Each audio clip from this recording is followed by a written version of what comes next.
Kechit ahur ajam jatam. Kechit ahur ajam jatam. Kechit ahur ajam jatam. Punya shlokasya kirtaye. Punya shlokasya kirtaye. Punya shlokasya kirtaye. Yado priya syanu priyo yado priyasyanuvaye. Yado priyasyanu na priyasyan priyasyan vavaye. Yado priyasyavan vaye. Yado priyasyan vavadiye. Yado priyasyan vavaye. Malayasyeva chandanam. Malayasyeva chandanam. Gechit ahurdajam jatam. Punya shlokasya kirtaye. Yado priyasyan vavaye. Malayasyeva chandanam. Malayasyeva chandanam. Kechit, someone. Ahu, says. Ajam, the unborn. Jatam, being born. Punya shlokasya, of the great pious king. Kirtaye, for glorifying. Yadoho, of King Yadu. Priyasya, of the deer. Anvavaye, in the family of. Malayasya, Malaya hills. Eva, as. Chandanam, sandalwood. Translation and purport by Srila Prabhupada. Some say that the unborn is born for the glorification of pious kings, and others say that he is born to please King Yadu, one of your dearest devotees. You appear in his family as sandalwood appears in the Malaya hills. Purport.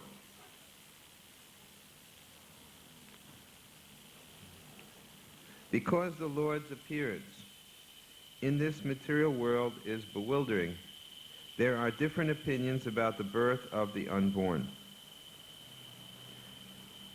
In the Bhagavad Gita, the Lord says that he takes his birth in the material world, although he is the Lord of all creations, and he is unborn. So there cannot be any denial of the birth of the unborn, because he himself establishes the truth. But still, there are different opinions as to why he takes his birth. That is also declared in the Bhagavad Gita. He appears by his own internal potency to re-establish the principles of religion and to protect the pious and to annihilate the impious. That is the mission of the appearance of the unborn. Still, it is said that the Lord is there to glorify the pious king Yudhishthira.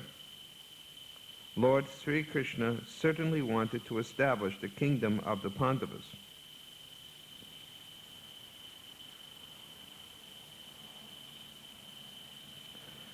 For the good of all in this world. When there is a pious king ruling over the world, the people are happy. When the ruler is impious, the people are unhappy. In the age of Kali, in most cases the rulers are impious, and therefore the citizens are also continuously unhappy.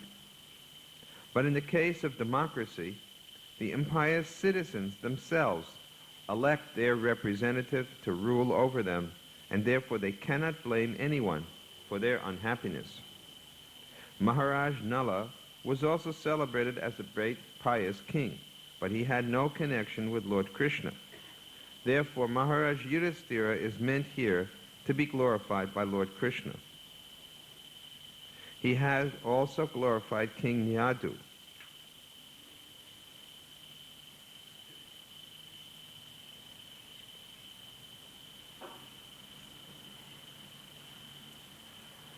Having taken his birth in the Yadu family, he is also known as Yadava, Yudhavira, Yadunandana, etc., although the Lord is always independent of such obligation. He is just like the sandalwood that grows in the Malaya hills. Trees can grow anywhere and everywhere, yet because the sandalwood trees grow mostly in the area of the Malaya hills, the names sandalwood and the Malaya hills are like the sun. No, are interrelated. Therefore, the conclusion is that the Lord is never unborn like the sun, and yet he appears as the sun rises in the eastern... Oh. The conclusion is that the Lord is ever unborn like the sun, and yet he appears as the sun rises on the eastern horizon. As the sun is never the sun of the eastern horizon, so the Lord is no one's son, but he is the Father of everything that be. Again, we are getting some apparent contradictions, which is one of the proofs for Krishna being God, that he can reconcile apparent contradictions.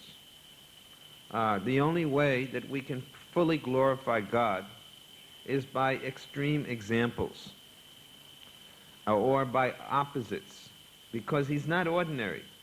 Ordinary persons don't have to have apparently opposing qualities or characteristics to be who they are. But God must have such opposing characteristics. For example, we say, God is the greatest of all. But what else do we say? God is the smallest of all. As the greatest of all, he is Mahavishnu. As the smallest of all, he is Shirodakshai Vishnu, the Paramatma, Super Soul. So this is opposing qualities. And yet, we know that Krishna is the source of both of the Purusha avatars. So there's no contradiction. And in this way, we can state so many different apparent contradictory qualities. For example, as Srimati Kunti Devi is declaring here, God is unborn. Krishna, you are unborn. Aja. Aja means unborn. Why Aja? Because we don't find actually that there is any source for God. Therefore we say, Ishvara Parama Krishna, Satchidananda Vigraha, Anadir Adir Govinda Sarva Karana Karanam. You are the cause of all causes. The uncaused cause. The unmoved mover. A famous Christian theologian, Thomas Aquinas, has given these proofs for the existence of God. He gives logical proofs, and he proves that God is the unmoved mover, that everything in this universe is in motion, and it is seen to be caused by something else which is in motion. But there must be something, since everything in the universe is in motion, and everything has a mover, something, a cause which has put it into motion, there must be some cause which doesn't move.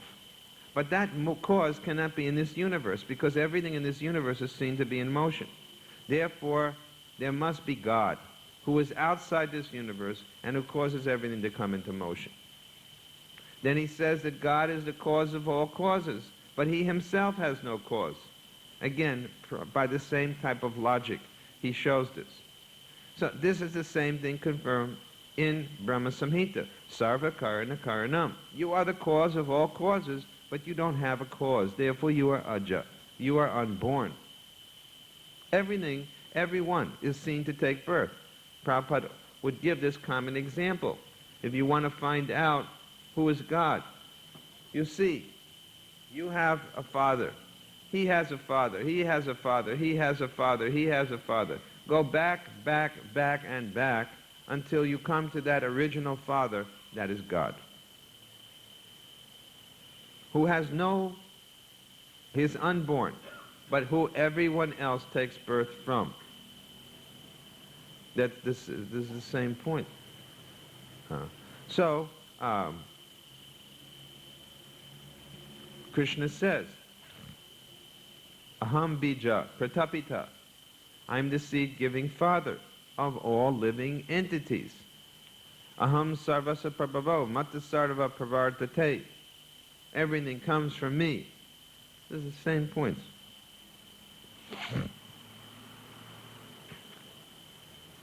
Now, a nice example is given, that Krishna is like the sun. Why? Because the sun also doesn't really come from anywhere, at least in a day-to-day occurrence. And yet we see that the sun is rising, Prabhupada says, from the east, from the eastern horizon. Does it mean that the eastern horizon is giving birth to the sun? No.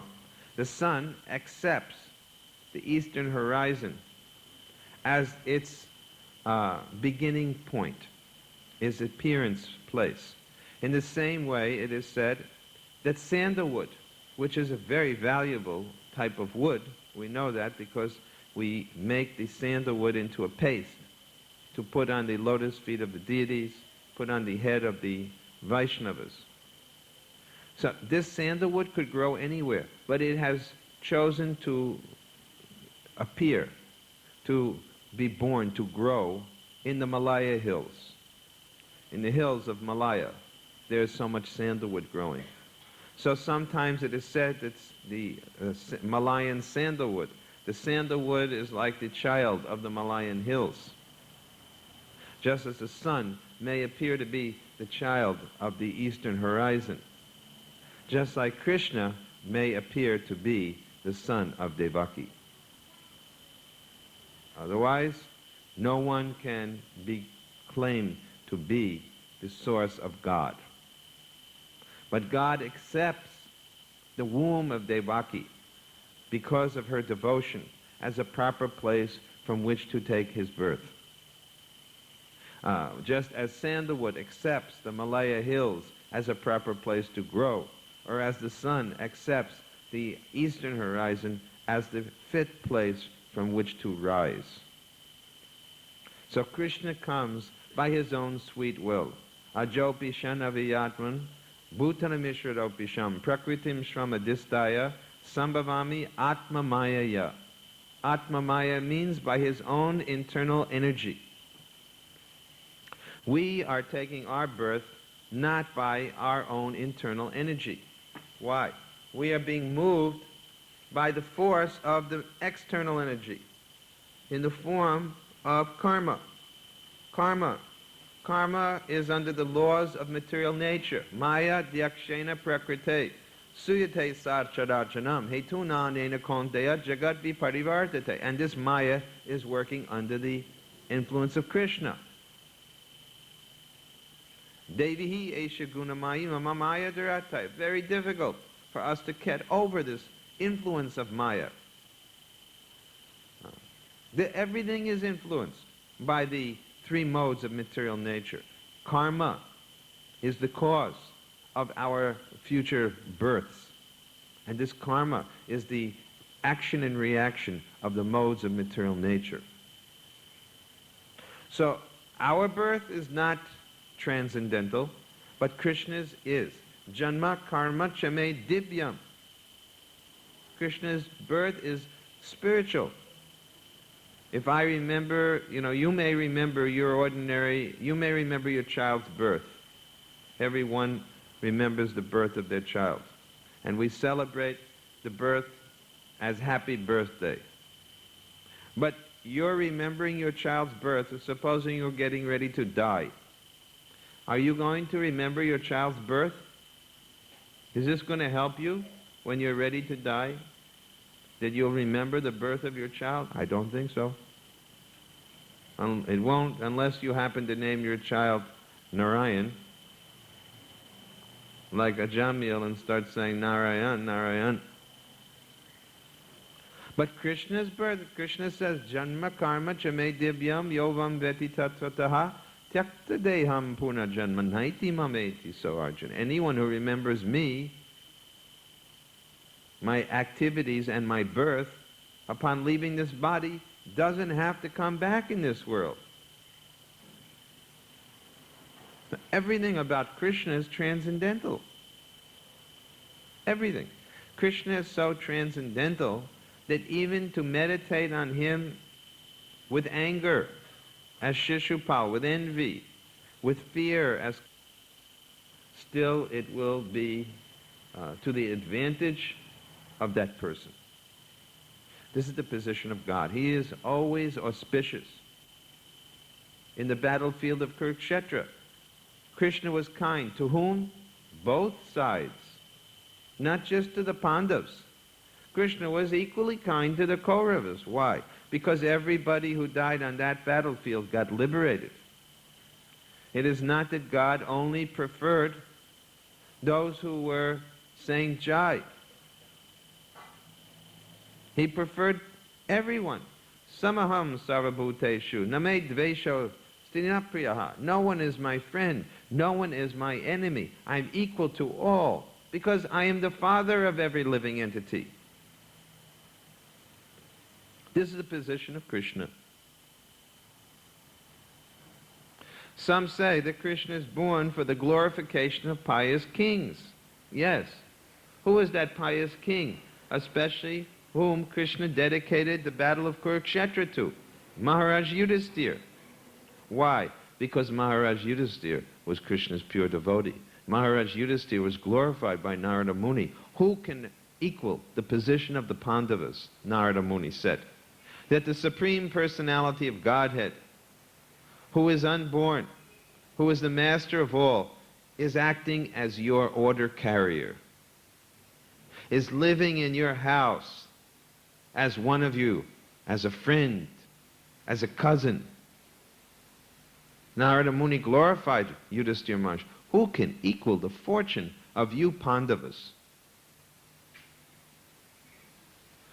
So this is the king, Yudhisthira.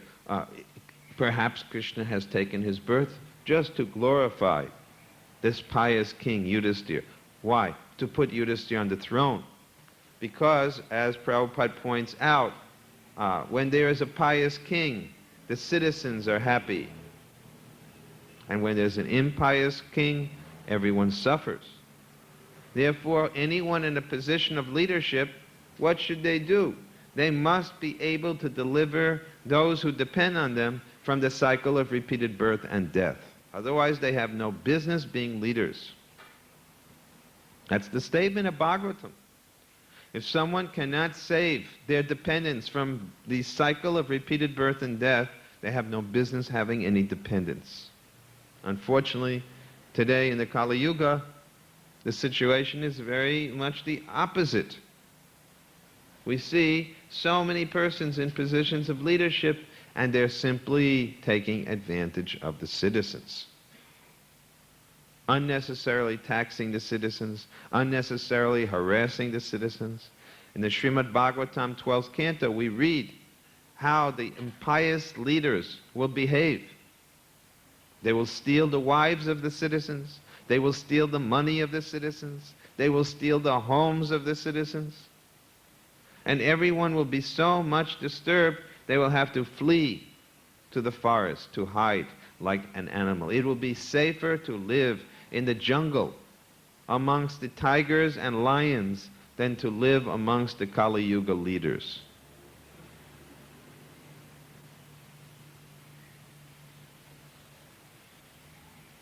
That's what will be going on. So, Prabhupada says, and neither can the citizens blame anyone if they have elected the leader. If the leader is by democratic vote elected and he turns out to be a rogue, who is to blame except those who elected him? Therefore, Prabhupada said, another word for democracy is demon crazy. Prabhupada changed the word from democracy to demon crazy. When the demons become crazy, then they vote for a bigger demon. Prabhupada said that whichever dog can bark the loudest gets the most votes. So this is the situation in the world today. That's it. And what is the only recourse?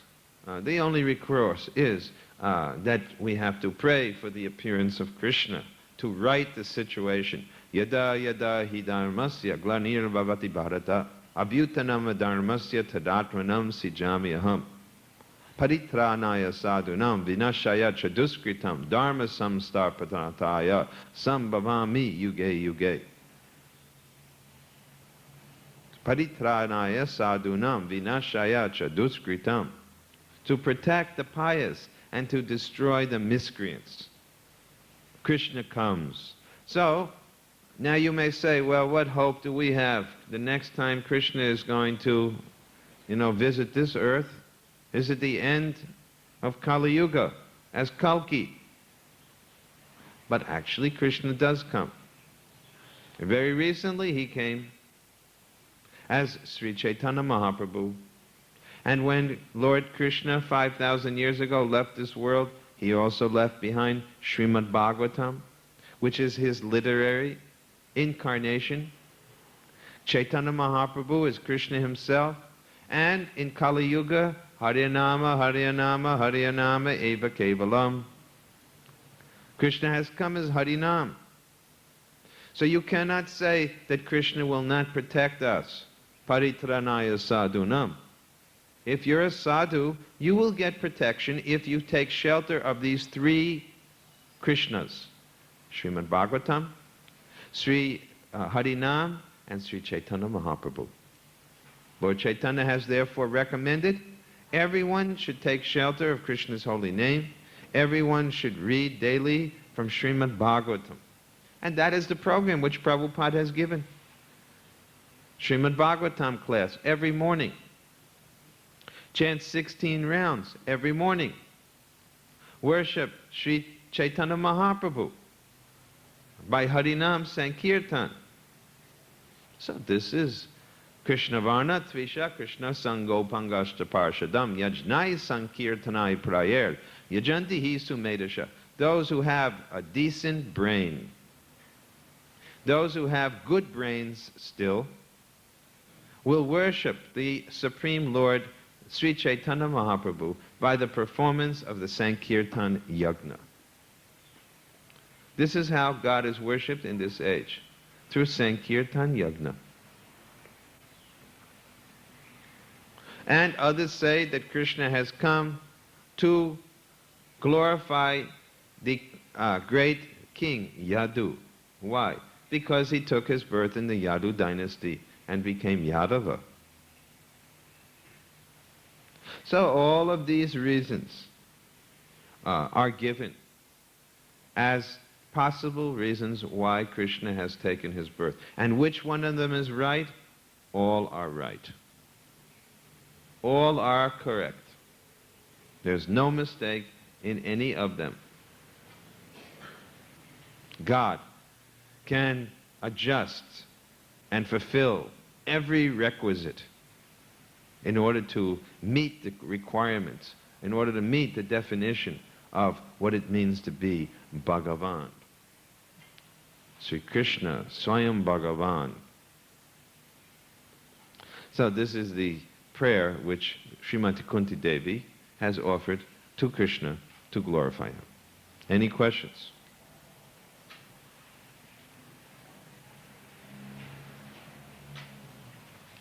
Indrani Dasi.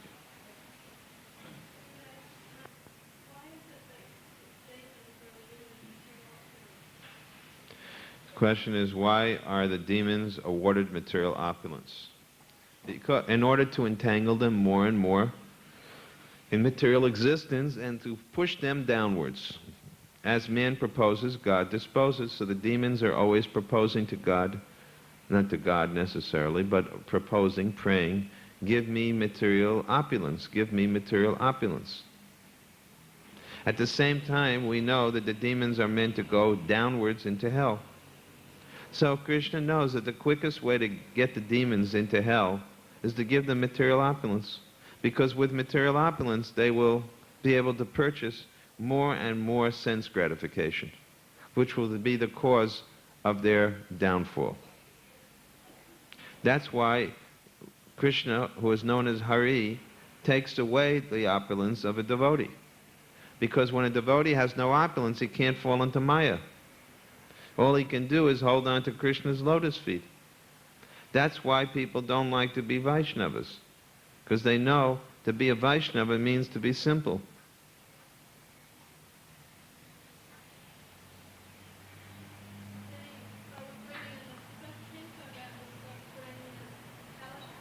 Yes.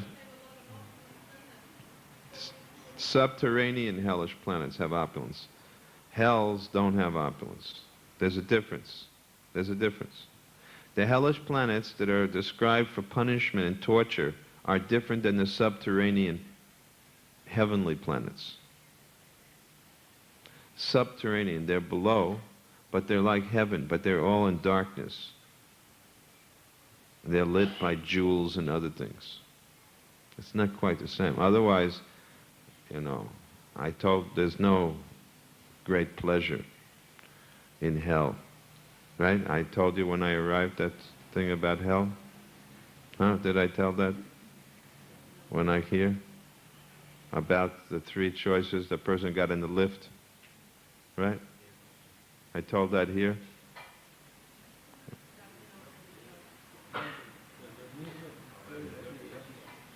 The man got in the lift. I didn't tell that. The person got in the lift because he was sent to hell. So he wanted to think, there were 3 floors, 1, 2, and 3. So he was trying to think, what floor should I go to? Which will be more opulent position for me in hell? So he pressed the first floor, and when the door opened, there was a big fire, huge blazing fire everywhere, just fire. And he thought, I'm not going to go here. This is really hell. He pressed number 2, and when he opened up, there was freezing Arctic cold, blasting winds, ice, so cold that he began to shake and chatter. His teeth were chattering, and he immediately closed the door. He thought, well, there's no other chance. The only choice is 3, and he pressed 3. And when he went there, everybody was there enjoying. They're all drinking tea. And people were going around pouring tea and drinking tea. So he thought, this is not bad. But the only problem was that they were standing up to their waist in stool and urine. But still, compared to the heat and the cold, and the fact that you could get your tea, it wasn't bad. So he thought, okay, this one is for me. This opulent floor is for me. So he got out there, and they came and immediately gave him his cup of tea, and he was drinking with everybody. Of course, he was in his stool and urine up to his waist. But then suddenly, after about 10 minutes, the loudspeaker came, a big announcement came and said, all right, everybody stand on their head.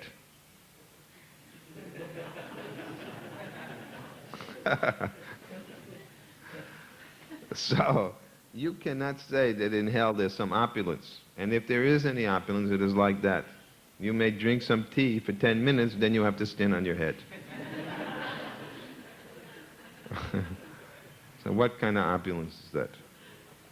And similarly, we are laughing about it. That is our position here. Here also, you drink some tea for 10 minutes, and then you have to stand on your head. Some problem will come. There's no position in the material existence where it's just drinking tea without the suffering. There's always a price tag on everything. Nothing comes free. Nothing comes easy. Nothing comes without suffering in this world. Whether you're in heaven or in hell, it doesn't matter. You look at Indra, he also suffers. Look at Brahma, even he suffers. There's just nowhere in the material world that is free of suffering. If you want to be free of suffering, then you have to go back to Godhead. Otherwise, you cannot be free from suffering. Suffering is everywhere.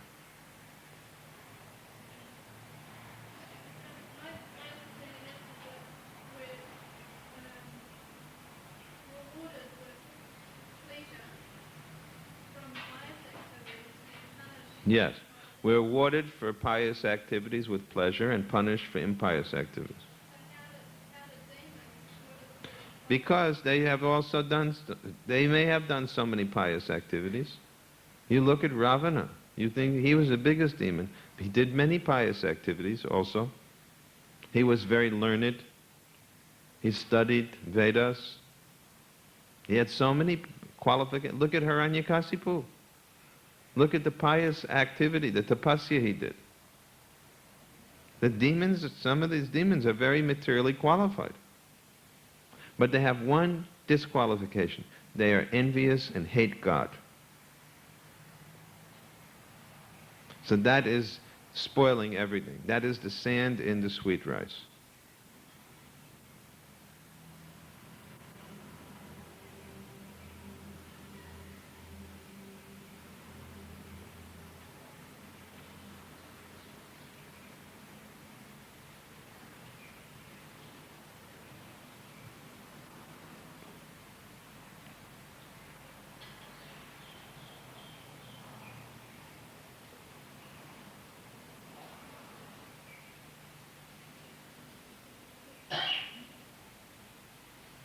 Another question?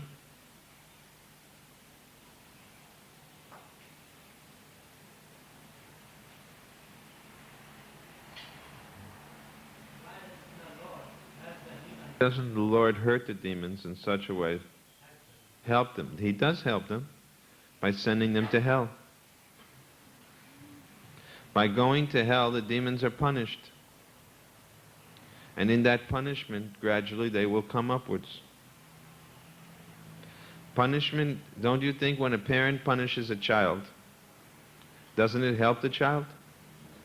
So going to hell is a type of help from God to make the living entity realize that this is not happiness.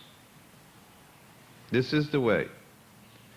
Krishna loves everyone, including the demons. And he loves them by sending them to hell. That's how Krishna shows his love for the demons. He sends them to hell.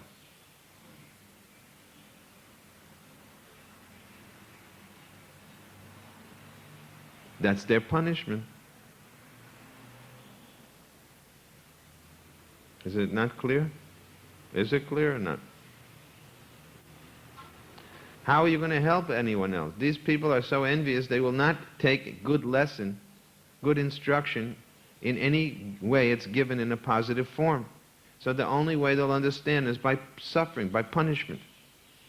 Chanakya Pandit says, when good reason fails, when giving gifts fail, when everything else fails, then you have to use a stick, danda. When a person will not listen to any other thing, then use a stick. So the hell is a stick, punishment, because no other way would they listen.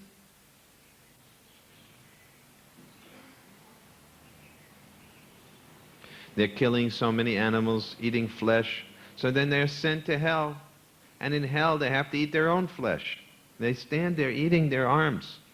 Sometimes they eat each other's arms, biting each other's legs, eating the flesh, until gradually they turn into some tiger or some other beast. And then they take birth in animal species, then gradually come back to a human body in a more simple way and get another chance.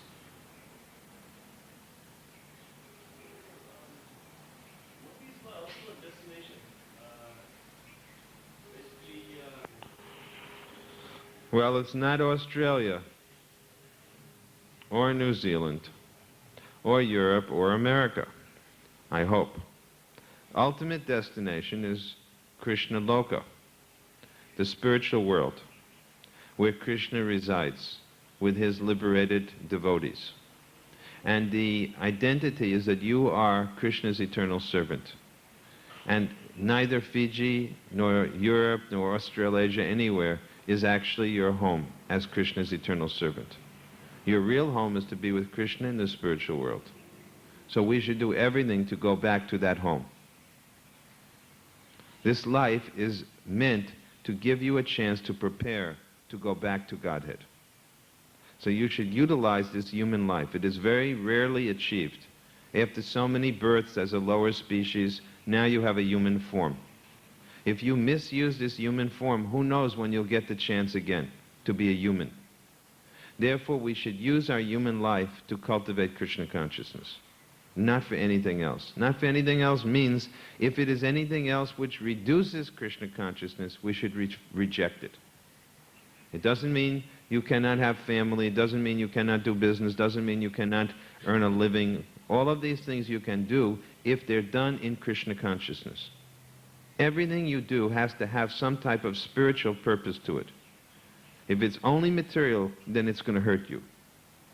But if it has a spiritual connection, then no harm. So your identity is eternal soul, part and parcel of God, eternal servant of Krishna. And your destination will depend on your actions in this life.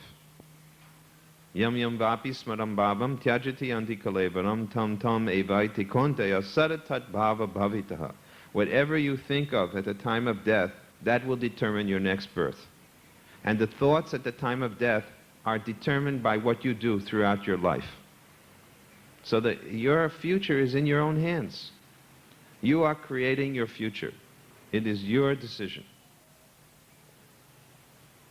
So practice sadhana bhakti. Every morning devote 2 or 3 hours for Krishna consciousness.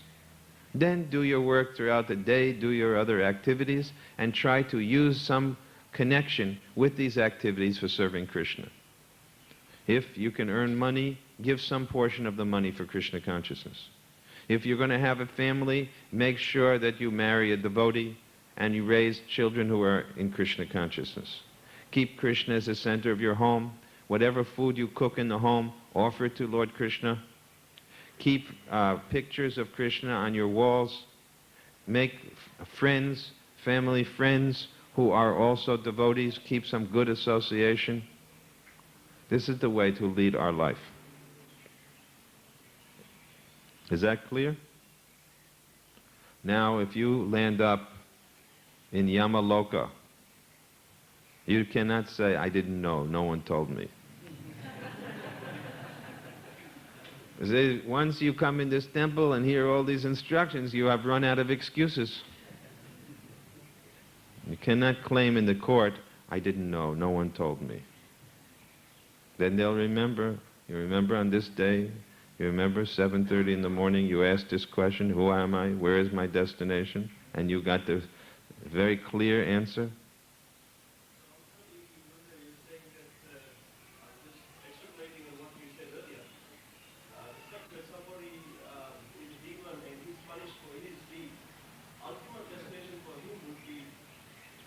Not necessarily.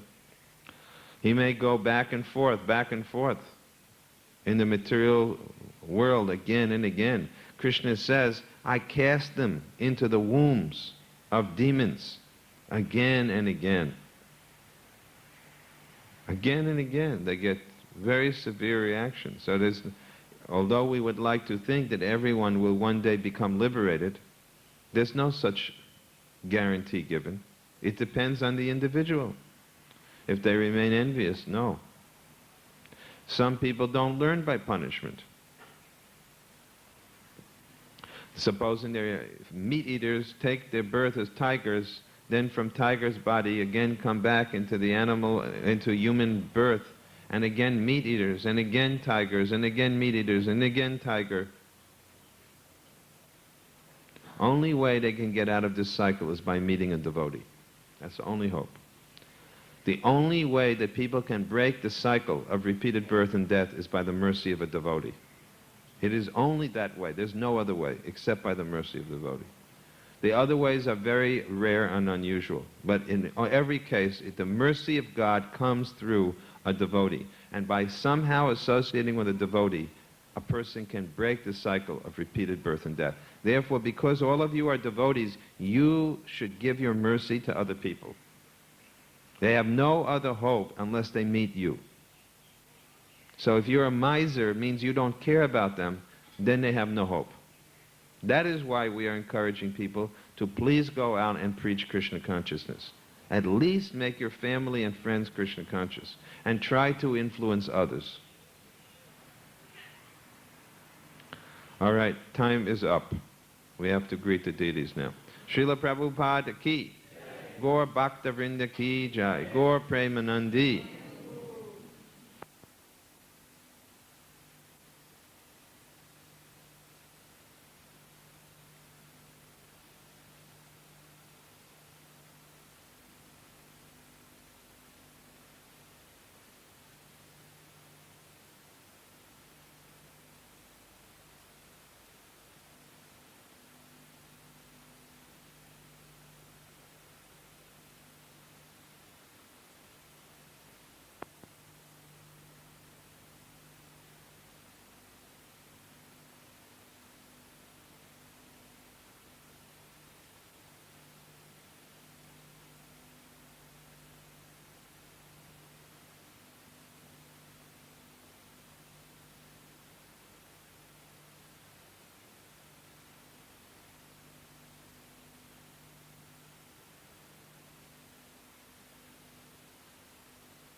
It is stated in Gita,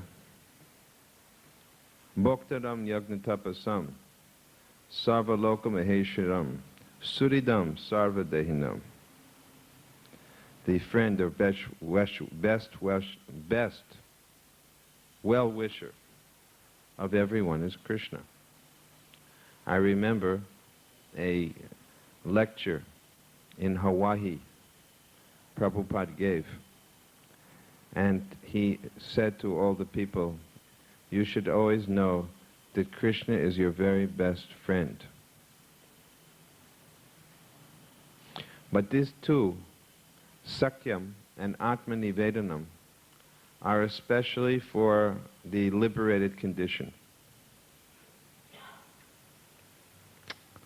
That means in the stage of very advanced devotional service, we can consider Sakyam, friendship. Because what is the special quality of friends? What's the special quality of friendship? Let's see if your friend Braja Sevaki, who's so intelligent, let's see her tell us in one word what is the special quality of friendship, since her name is Braja Sevaki. One word.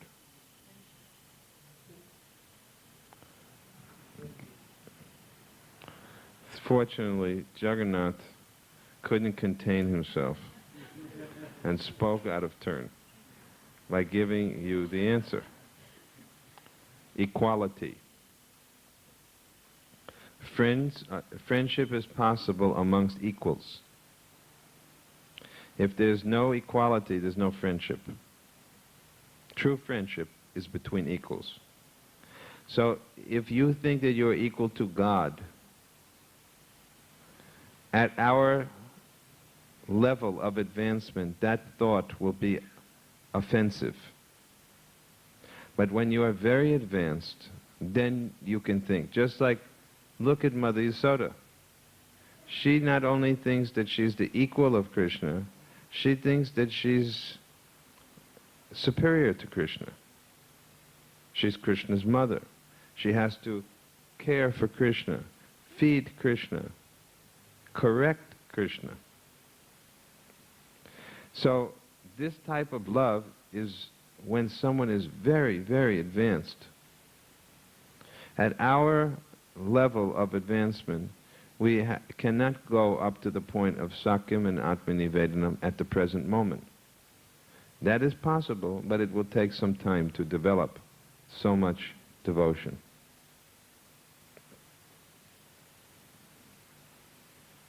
Is that clear? Okay, Ananta, you have your question now? You want a little time, okay? Another question. Jignasa. You wrote, I think, I was reading all of the Vyas Puja offerings, and yours was the best from Fiji. In fact, I could not believe. I said, is this the same Jignasa? And then I asked someone, and someone said, yeah, she's very intelligent. I said, oh, she's very intelligent. She has the right name. Her father and mother have given her the right name. It was such a good offering that you wrote. Can you give a question tonight? You can think about it. I'll give you a few minutes. Prasant, you always have many questions.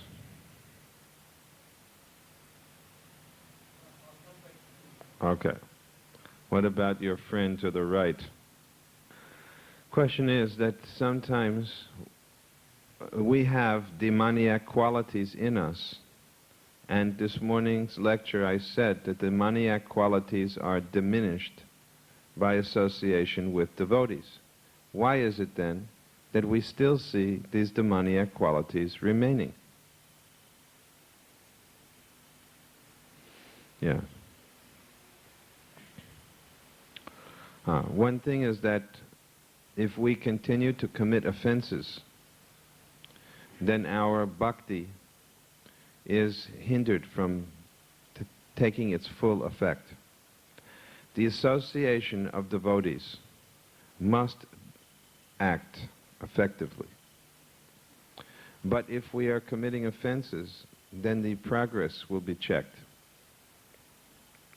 So we may not know how to properly utilize or respect or take advantage of association with devotees. Just like I mentioned yesterday evening, Sattvidam Priti Lakshanam, that there are 6 types of loving exchanges, but it seems like the devotees in Fiji are very expert at only 2. Taking prasadam and giving prasadam. But there are 4 others. Inquiring confidentially and speaking confidentially. Giving gifts and receiving gifts. Of course, you're good at giving me gifts, which I appreciate. And I'm not very good at giving you gifts. I'm in heavy debt here. But if we don't know how to associate properly with devotees, then we will not get the demoniac qualities diminished. Do we want to have the demoniac qualities diminished? First of all, do we recognize what they are? How many people can tell us from 16th chapter of Gita what are the demoniac qualities? And do we believe that these are in us? If someone says to you, you're just a demon, you'll probably become very offended. Although you may admit that when you read Gita, that there are some of these qualities which are in you, if someone says, hey, demon, you'll be very upset with them. So we have a very high opinion of ourselves. And we may not know how to properly get the benefit of another devotee's association. We may not always have advanced association if we don't read Srimad Bhagavatam. Srimad Bhagavatam and Chaitanya Chaitamrita present us very good association. The topics of Srimad Bhagavatam describe great devotees of the Lord, Chaitanya Chaitamrita. If you want to have sadhu sangha, here's a perfect sangha, Bhagavatam and Chaitanya Chaitamrita. But we have no time. We're very busy. We have to work all day, look after our families in the morning and evening. Where is the time for Srimad Bhagavatam and Chaitanya Chaitamrita? We hardly find enough time. Who is a pure devotee? I told the other day, on a morning walk, I asked Prabhupada, how many pure devotees are there in this world? And Prabhupada asked me, how many devotees are there in ISKCON? That's how many pure devotees there are. Because the path of Uttama Bhakti, or pure devotion, is the path that we are teaching in Krishna consciousness. So anyone who is on that path can be called a pure devotee. And therefore Srila Prabhupada said, I always feel very grateful that Krishna gave me such nice association of the devotees. Prabhupada is so perfect and elevated, but he felt very appreciative and pleased to have our association, because we're trying to become pure devotees. So even if you're on the path of trying to become a pure devotee, you may be counted as a pure devotee. Still, there are grades of pure devotees. I said yesterday that the person who's on the path of Uttama Bhakti is at least considered to be, by Rupa Goswami, worthy of offering obeisances. He's a pure devotee. Madhyamadikari is a pure devotee. Still, there's a level. Uttamadikari is more pure. Now, what Ramchandra Prabhu said is not wrong, because one time Prabhupada said, as far as Vaishnava, the term Vaishnava is concerned, it is a very high term. He said, I am trying to become a Vaishnava. And then he said to me, Vaishnava is one who has turned his back on material sense gratification, who has turned away from material sense gratification. Such a person is a Vaishnava. But we have so many desires which are still within our heart. Even we turn our back, we don't turn our mind. You know, we turn our back, but with our mind we're looking with full, right in the face. So it's more difficult to renounce sense gratification in the mind than with the body. The gross body, you can renounce sense gratification. But with the mind, it's quite difficult.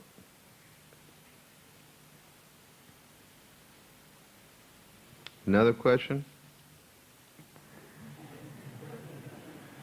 Are you a meat-eating drunken rascal?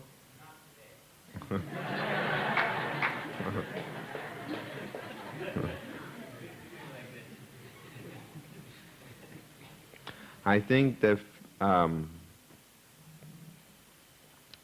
very fact, the mere fact that you are humble and inquiring and coming to the temple are all indications of your advancement. Which is not to say that a meat eater, a drunkard, cannot also become advanced. Certainly, there are persons who are meat eaters that do serve God. But because of their lack of knowledge, they're not aware that meat eating is actually not appreciated by God. Because within their own religious tradition, meat eating is not condemned. Although, if we look carefully within every religious tradition, actually, meat eating is generally condemned. But it takes some real study and it takes some special quality to be able to see that in religions today. So many people are serving God, although they're meat eaters. So I don't think we can condemn people wholesale by saying that you can't be a servant of God if you're a meat eater. However, meat eating is not appreciated by God. Similarly, there are people who are drunk or who drink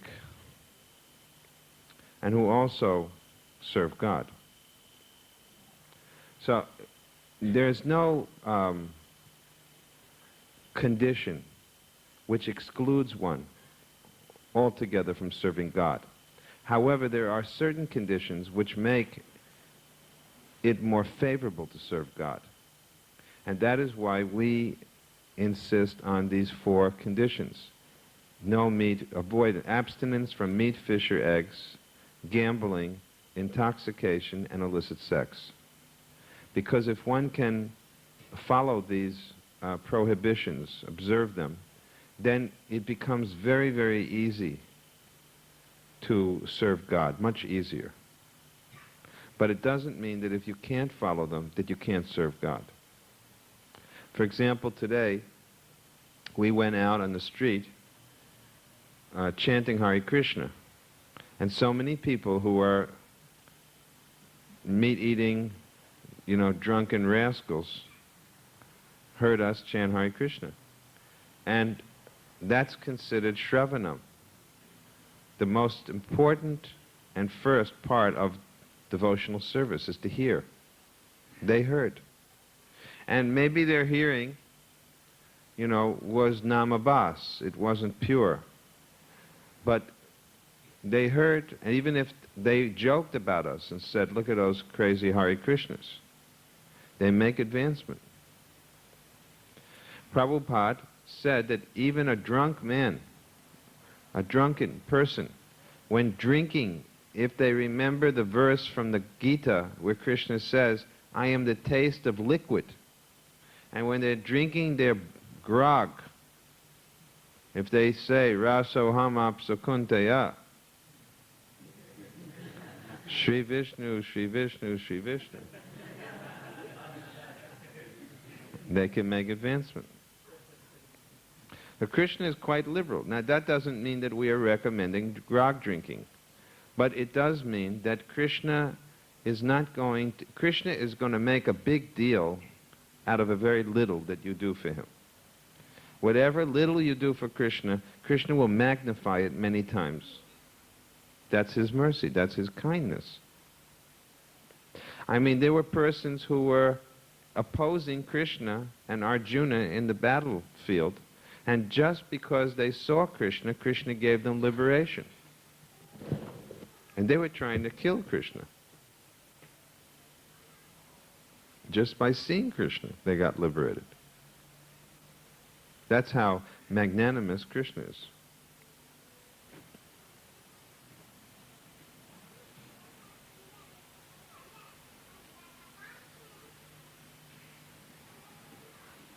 Another question?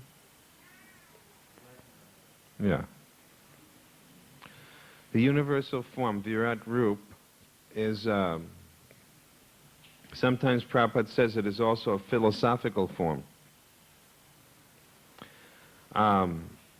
It is a form which is especially appreciated by impersonalists.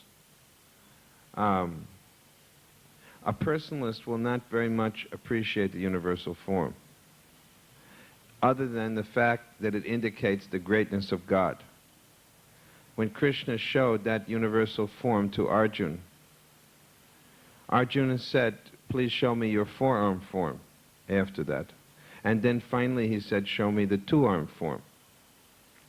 So, because the universal form is a conception, a conceived form, so that we can understand how everything in the universe fits within the body of God, it is not nearly so personal as the form which Krishna shows to Yasoda. We do not see that anyone has any possible service that they can do to the universal form, except that it's called the first step in God realization. In that sense, you can meditate on it, but in terms of actual relationship, it's not possible. You cannot garland the universal form. You cannot feed the universal form. So it is not personal in that sense. It is impersonal.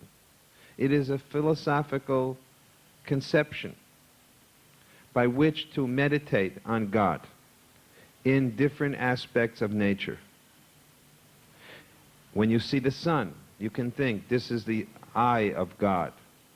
When you see the trees, you can think these are the hairs on the body of God. When you see the ocean, you can think this is the waist of the Lord. When you see rivers, you can think these are the veins of God. Each and every part of nature in the universe has its place on the body of the universal form. So it is impersonal in that sense. Is it clear? Another question.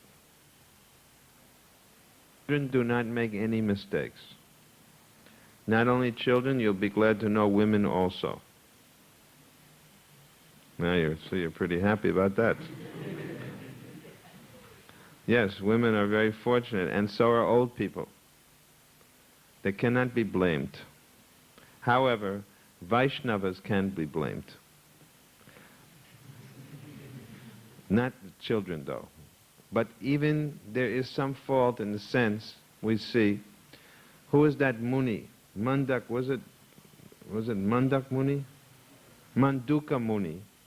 If you remember, the Manduka Muni, he was suddenly going to be, what was it? He was hanged. He was going to be hanged for something he didn't do. So he asked, why is this happening? Then Yamaraj explained, when you were a child, you were torturing insects with the blades of grass.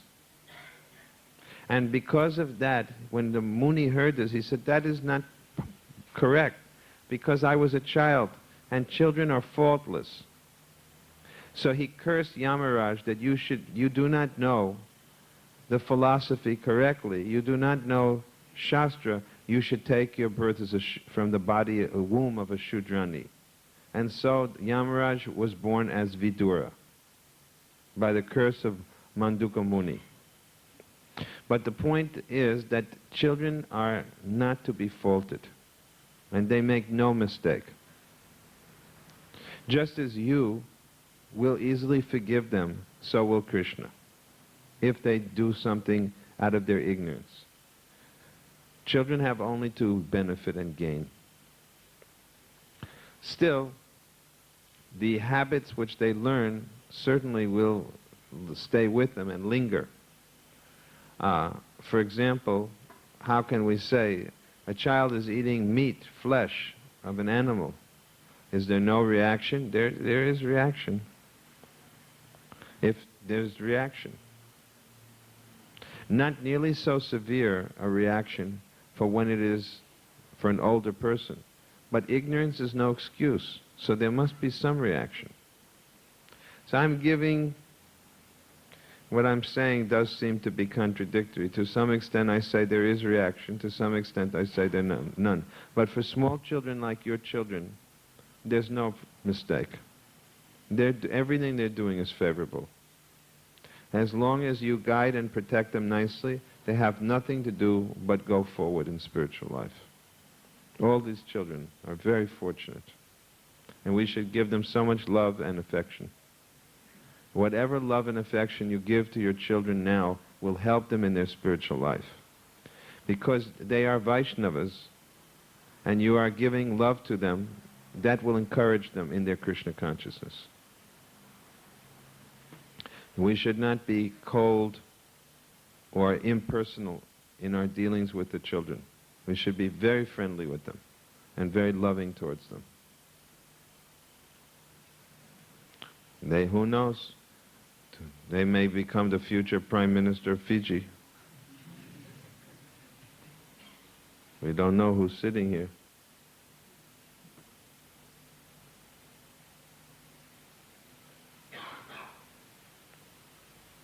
Another question. Gauri Mata, you have a question?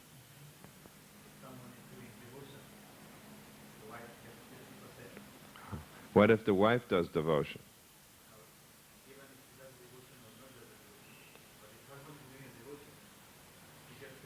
What if the wife does devotion? Does the husband get 50%? No? What if she doesn't tell Krishna? Huh? In India, we see so many ladies are doing the puja at home while their husbands are at work making money, and they all believe that they're doing it on behalf of their husband. Husband and wife share equally everything that the other does. Now, what's your question?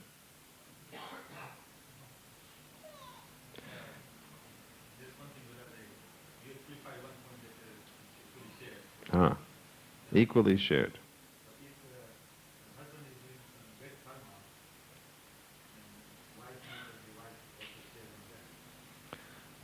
Then does she share in that? To some degree, she does. If a disciple does some nonsense, does the guru share? So why shouldn't the husband or wife share if the other one is doing something? How can you think that you will not share? To some degree you must share whatever your husband or wife is doing. Just as you share materially, you must share spiritually. That's the contract you make by becoming husband and wife. Therefore, it's very important that a husband gives good instruction to the wife, or, if necessary, that a wife must tell her husband if something is not right. She can do it very humbly, but she should try to bring it to his attention. Generally, husbands they're very affectionate and they listen to their wives. So if a wife is in a very good position, if she wants to, she can influence her husband favorably. Prabhupada gives the example of his own sister, whose husband was a drunkard. And because of her devotion, she got her husband to give up drinking. So there's no doubt that the ladies can influence the men as much as the men can influence the ladies. And it's the duty of each person. This is the point of being Krishna-conscious husband and wife, to help each other to advance. If you see your husband is not doing the right thing, or if you see your wife is not doing the right thing, you should point it out. You can do it in the right time, in the right way, but try to help them. Don't just be silent. What is the use of that? How are you being a good husband or wife if you know that something is wrong and you allow them to continue to make the mistake?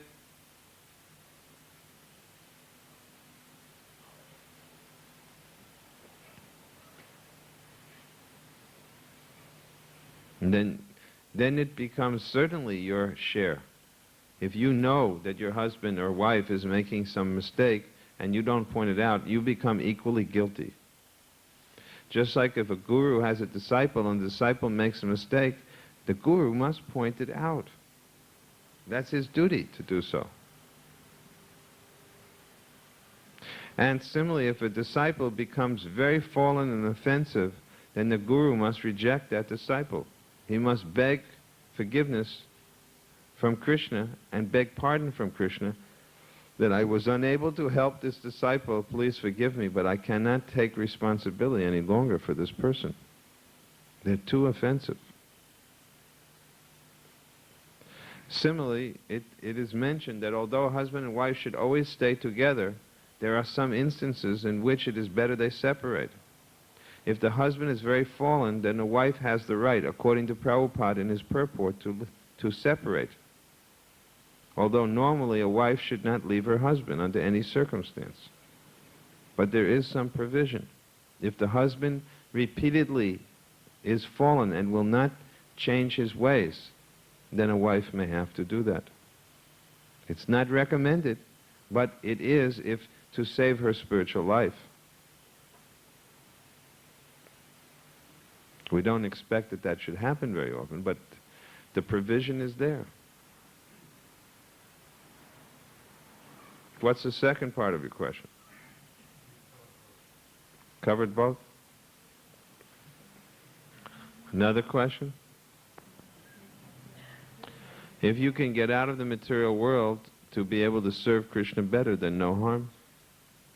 One reason to desire to go back to Godhead is because in the spiritual world I'll get a spiritual body, and with my spiritual body I can serve Krishna so much better. That's okay. That's a good reason to go back to Godhead, to improve my service to Krishna. Indrani, what is your question? She said that she has heard that the Grihastha ashram is a license for sense gratification. What do I have to say about it? Why don't you ask all of these Grihasthas? Huh? Parshuram says you've heard wrong. As far as I've heard, Grihastha ashram means double suffering.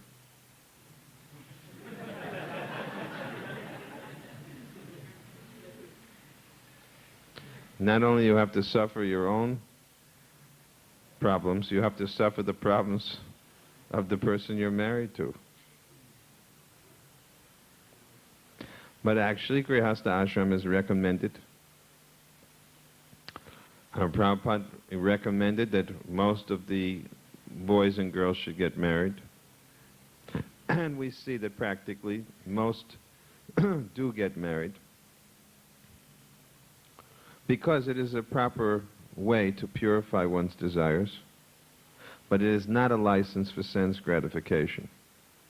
Or if you say it is, that sense gratification has to be for the pleasure of Krishna. You have a right to eat, and eating is very pleasing. It is a type of sense It gratifies your senses. But what should you eat? Krishna Prasad. Similarly, a householder may enjoy the company of his wife, or the wife the company of the husband. They can live nicely in their house. They can have an automobile. They can have so many facilities. But each one of those things should be used in such a way which is favorable for Krishna consciousness. That is the meaning of license for sense gratification. License means not unregulated. License means regulated sense gratification. Gratification which first of all considers Krishna and secondly considers ourselves. That is proper.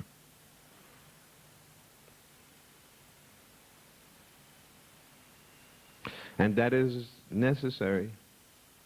Sometimes our brahmacharinis, they think, I'm not going to get married, I'm just going to serve Krishna, and I'm going to be a gopi. But actually they have desires. And those desires, have to be purified. And therefore it's recommended to be married.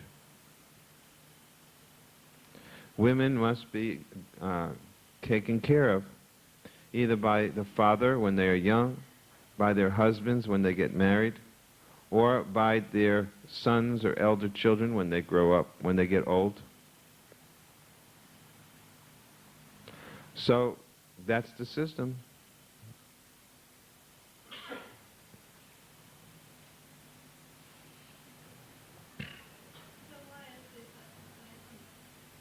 That what? I said it is a license for sense gratification, but not in the way that you're thinking it. Yes, it is more than another ashram. Because because Grihastha ashram, the men and women can associate more closely. Brahmacharis and brahmacharinis are not supposed to associate with the opposite sex. Sannyasis are not supposed to associate closely with the opposite sex. Vanaprasthas are also supposed to gradually become detached from the opposite sex. Only in Grihastha ashram can they associate and mingle together. So it is more facility. There is a greater, but therefore it is a greater responsibility. Householder ashram, Grihastha ashram, is not for sense enjoyers. If someone is a Vishayi who likes to enjoy the senses, they will not become Grihasthas, they'll be Grihamedis. A Grihamedi is not a Grihastha. A Grihamedi is a person who gets married to enjoy. A Grihastha is a person who gets married to serve Krishna, but wants to serve Krishna with a wife or with a husband. But their purpose is to serve Krishna. It's ashrama. It's a spiritual place of spiritual residence. When Prahlad Maharaj says that the that married life is under kupam, a dark well, he's speaking about Grihamedi life, not Grihastha ashram. If Grihastha ashram was so bad, why did Nityananda get married? Why did Chaitanya Mahaprabhu get married? Why did Advaita Acharya get married? Why did Srivas Thakur get married? Why did Prabhupada get married? Why did Bhaktivinoda Thakur get married? If it's so bad. Prahlad Maharaj, who quoted, he got married.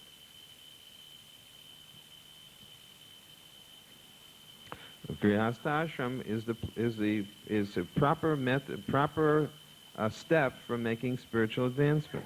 Generally, brahmachari will go to Grihastha, then to Vanaprastha, then hopefully to sannyas.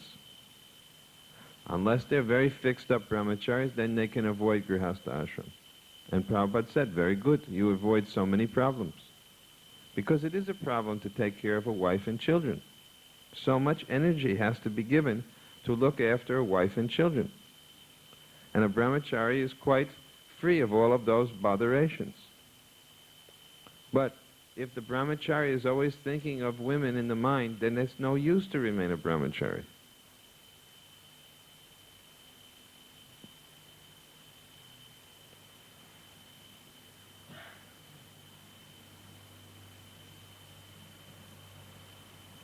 Another question?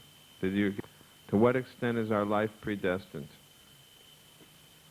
To the extent that you choose Krishna or Maya. You have the choice, Krishna or Maya. Once you make the choice, so many things are destined to happen.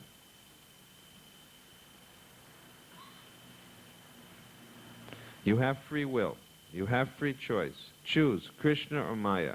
Once you choose Maya, the three modes of nature take over.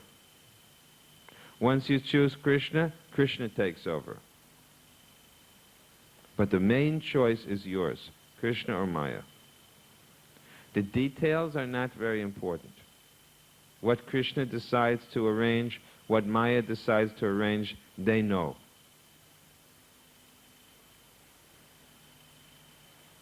But no one can say what will happen in terms of what you will choose. No one can say that. That is free will.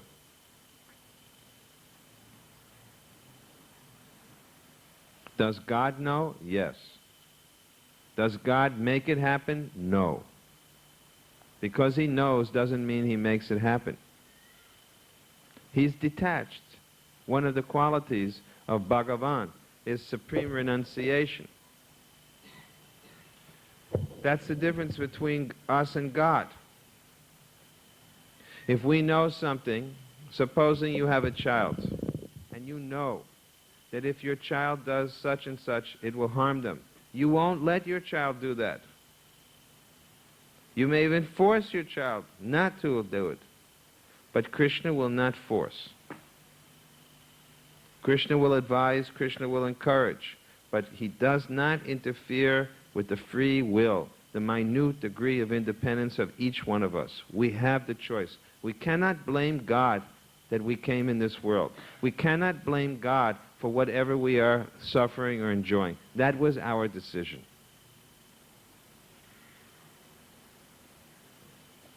Just like if you ask a Christian, why is someone born blind?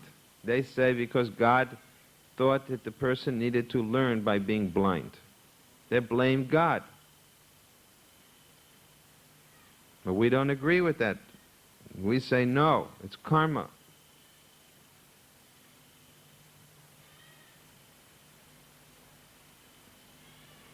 Bhakti Vardhan, question? Does the soul get benefit out of it? Oh yes, so much benefit. Tulsi Patra is so auspicious that when you put the Tulsi Patra on the dead person who's dying, they get so much benefit. Tulsi Patra, Ganga Jal. No, before, after is okay also, but before is better. No, Tulsi and Ganga Jal are always pure. Offering to Krishna is so much better, and then it's Krishna Prasad. But Ganges water has already touched the feet of Krishna. And Tulsi is pure devotee. You want Prasad, so much better, but still those are pure. These things are, we may not understand them exactly how they work, but they work. Shastra says it, and we have to have that faith. Scripture says that cow dung is pure, and it is pure. It has been medically shown to be pure. And we may not be able to medically explain why putting a tulsi leaf on a dying person is beneficial, but Scripture says so. And there are examples of persons who became elevated, liberated, simply because of Tulsi Patra or Ganga Jal. So we have these examples. So Hindu culture is so nice, Indian culture is so nice, that each and every stage of one's life, there are so many things which they do which is beneficial. So many things. It's such a great culture. Now, unfortunately, it is being gradually lost, except for this Krishna consciousness movement. I was reading one scholar's view, and he was appreciating how nice Prabhupada is. He said these other swamis, he called them streamlined swamis. They'd watered down the Vedic culture. He said, but Prabhupada gave it completely as it is. The whole thing. And he was Professor Basham, the foremost scholar on Indian culture and history in the world. He passed away. He's Australian. I think he was British originally, but he was teaching at Canberra University for so many years. Topmost Indologist in the world. And he said Prabhupada was the best. Prabhupada did not water down anything. He gave the whole culture. He said that what Prabhupada did has not happened since the time, 2,000 years. He said the last time that anyone did what Prabhupada did was Jesus. He said because Jesus took he took something from one culture in a sense and gave it into another. He changed the whole thing. In Rome, not Jesus, but he said Paul and others who preached in Rome, they took a culture, a philosophy, a religion, and planted it into the West. The last time that something has been taken, he said, from one part of the world, a religion, a culture, and planted in the West, 2,000 years ago. He said in 2,000 years it has not happened, what Prabhupada did. He gave such a good appreciation for Prabhupada. How difficult it is. Here, so much is Indian culture. But look at what Prabhupada did going to New York City. New York City, where, every day there's 5 or 10 people murdered on the streets. So corrupt and degraded a place. And that's where Prabhupada went, and with the power of his Krishna consciousness, he implanted Krishna consciousness, not just in New York City, in every major city in the world. It's unbelievable. Unbelievable, the force of Prabhupada's Krishna consciousness. So this should give us some encouragement, some inspiration. The Prabhupada is so powerful. If we just try to follow Prabhupada's example, we can do the same. We can expect to see the same thing happen wherever we preach. Maybe in Suva, in Lotoka, in Mombasa, wherever it may be. In Singatoka, Reki, Bha, Nandi. If we follow Prabhupada's example, Krishna consciousness will go forward. It will spread. It's only because we have so many other things to do, or so many, whatever it may be, distractions. But if we can just follow Prabhupada's example, there'll be such an auspicious result. I'm going to stop here. We'll have some kirtan. And then tomorrow we'll have our... Yes, Sadashi. Some announcement? I want to know how you're going to invite any guests here when the devotees are already filling up the temple. You expect a lot of guests here? I don't know where you expect to put them. The devotees are already occupying the whole temple room. What's your announcement?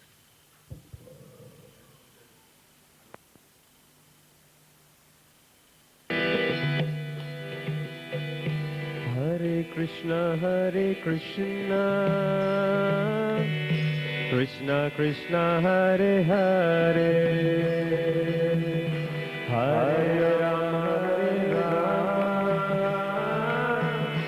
Rama Rama, Hare Hare,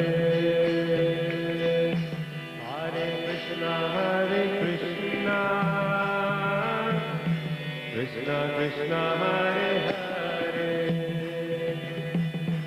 Hare Rama, Rama Rama, Hare Hare, Hare Krishna, Krishna Krishna, Hare Hare,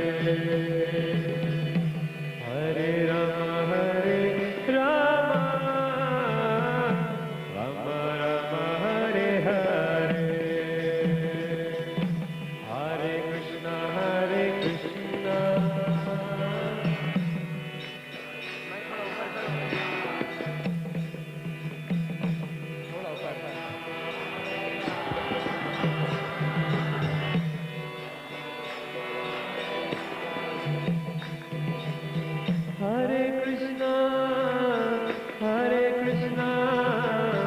Krishna Krishna, Hare Hare, Hare Rama, Hare Rama, Rama Rama, Hare Hare, Hare Krishna, Hare Krishna.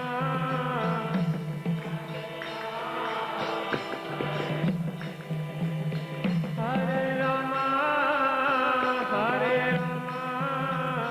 Rama, Rama Rama, Hare Hare, Hare Krishna,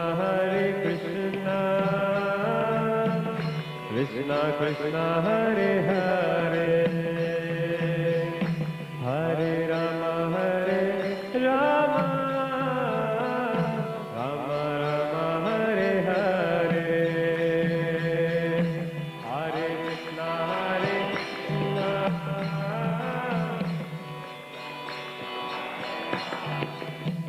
Hare Bol, Hare Rama,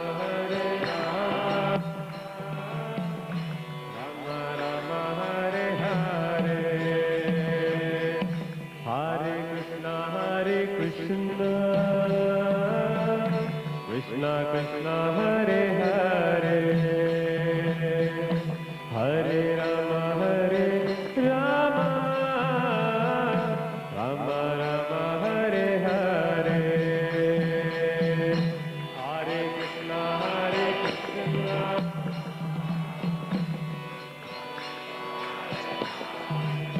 Hare Bol, Hare Rama, Rama Rama, Hare Hare, Hare Krishna, Krishna Krishna, Hare Hare, Hare Rama, Rama Rama, Hare Hare, Hare Krishna, Hare Bol, Hare Bol, Hare Rama, Rama Rama, Hare Hare, Hare Krishna, Krishna Krishna, Hare Hare, Hare Rama, Rama Rama, Hare Hare, Hare Krishna, Krishna Krishna, Hare Bol, Hare Rama, Rama Rama, Hare Hare, Hare Krishna, Krishna Krishna, Hare Hare, Hare Rama, Rama Rama, Hare Hare, Hare Krishna, Krishna Krishna, Hare Hare, Hare Rama, Rama Rama, Hare Hare, Hare Krishna, Krishna Krishna, Hare Hare, Hare Rama, Rama Rama, Hare Hare, Hare Krishna, Krishna Krishna, Hare Hare, Hare Rama, Rama Rama, Hare Hare, Hare Krishna, Krishna Krishna, Hare Hare, Hare Rama, Rama Rama, Hare Hare, Hare Krishna,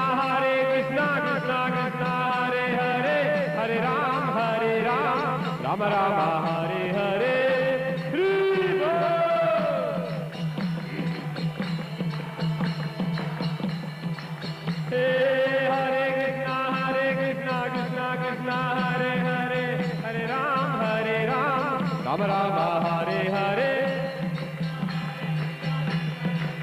Bola, bola, bola, bola, Hare Bol. Hare Krishna, Krishna Krishna, Hare Hare, Hare Rama, Rama Rama, Hare Hare. Hare Ram, Rama Rama. Hey, Hare Krishna, Krishna Krishna, Hare Hare, Hare Ram, Rama Rama, Hare Hare.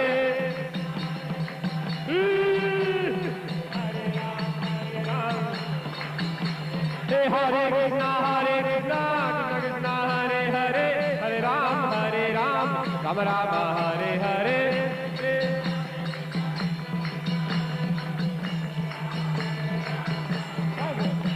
Hey, Hare Krishna, Krishna Krishna, Hare Hare, Hare Ram, Rama Rama, Hare Hare. Hare Krishna, Krishna Krishna, Hare Hare.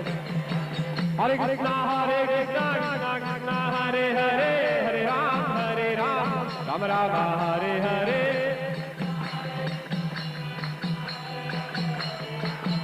Ram Ram Ram.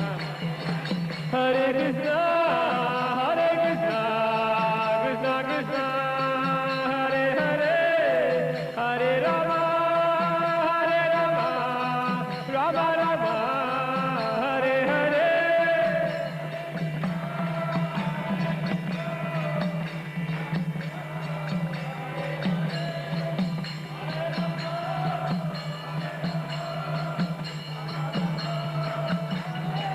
Hey, Hare Krishna, Krishna Krishna, Hare Hare, Hare Ram, Rama Rama, Hare Hare.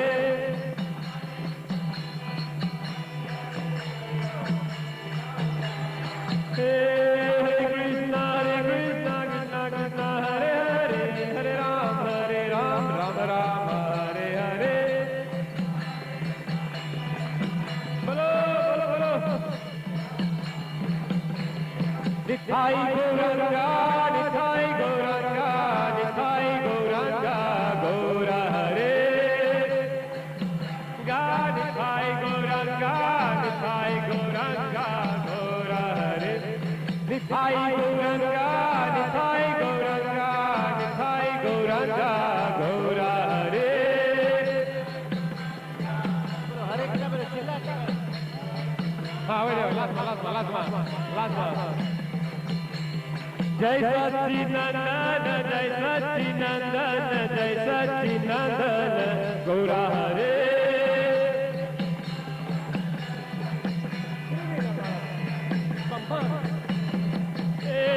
Jai Satchinandana, Jai Satchinandana, Jai Satchinandana, Gaura Hare.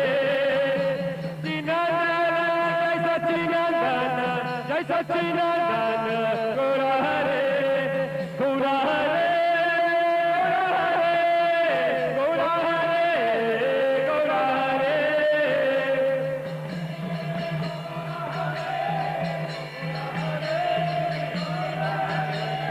Gaura Hare, Gaura Hare, Gaura Hare.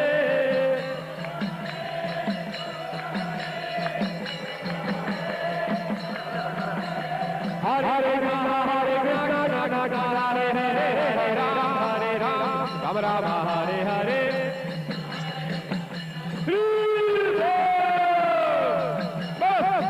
Hey, Hare Krishna, Krishna Krishna, Hare Hare, Hare Ram, Rama Rama, Hare Hare. Krishna Krishna, Hare Hare, Hare Ram, Ram Ram. Hey, Hare Krishna, Krishna Krishna, Hare Hare, Hare Ram, Rama Rama, Hare Hare. Hare Ram, Hare Ram, Ram. Hare Krishna, Krishna Krishna, Hare Hare, Hare Rama, Rama Rama, Hare Hare.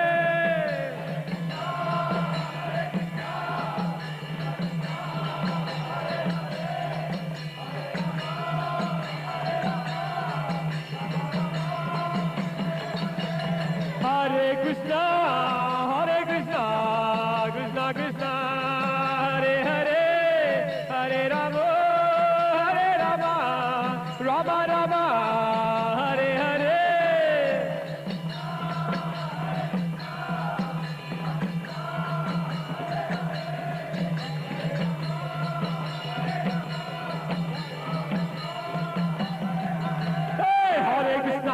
Krishna, Krishna Krishna, Hare Hare, Hare Ram, Ram Rama, Hare Hare.